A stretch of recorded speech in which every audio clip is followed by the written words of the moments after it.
t'en fous depuis si longtemps, avec le vide comme requiem. Mais comment diable faire autrement maintenant, ouais pourtant. Et maintenant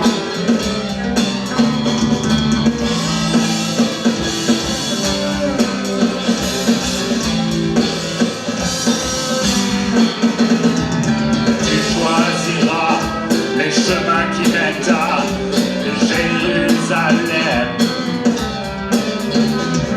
ou bien ceux plus tortueux qui conduisent jusqu'à Salem. Et dans tes rêves, tu te retrouves noyé sous l'anathème, immergé dans l'eau, tu te revois vivre ton baptême.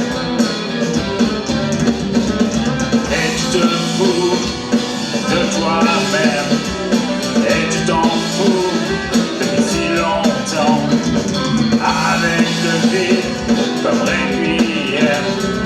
Mais comment diable faire autrement maintenant, ouais pourtant. Et pourtant, Et maintenant,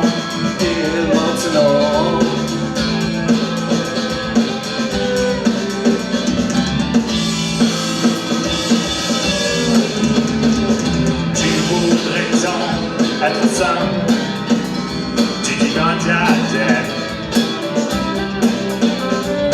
et pourtant tu n'es jamais aussi bien qu'au sein de ton harem. À portée de main se trouve toute la sagesse de Mathusalem. Mais tu préfères encore rester tourné dans les mêmes chaînes. Et tu te fous de toi-même, et tu t'en fous depuis si longtemps, avec le vide comme requiem. Mais comment diable faire autrement maintenant, ouais pourtant. et pourtant, Et maintenant, et maintenant.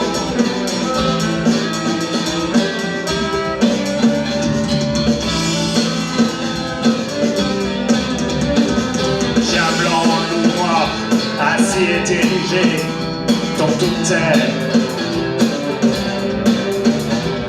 même pleine de boue, rien n'empêche de briller. Là, j'aime. Ombre et lumière, entre tout ce fond, tout est idem.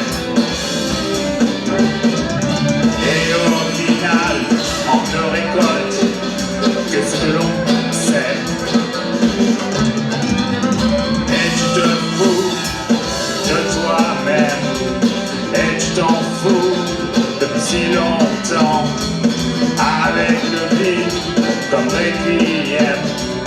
Mais comment diable faire autrement maintenant, ouais pourtant.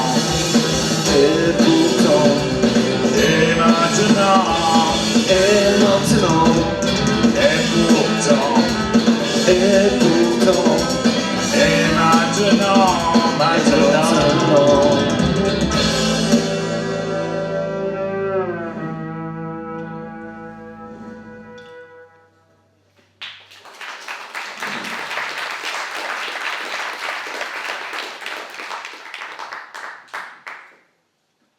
Appel, nom masculin, du XIe siècle, du déverbal d'appeler.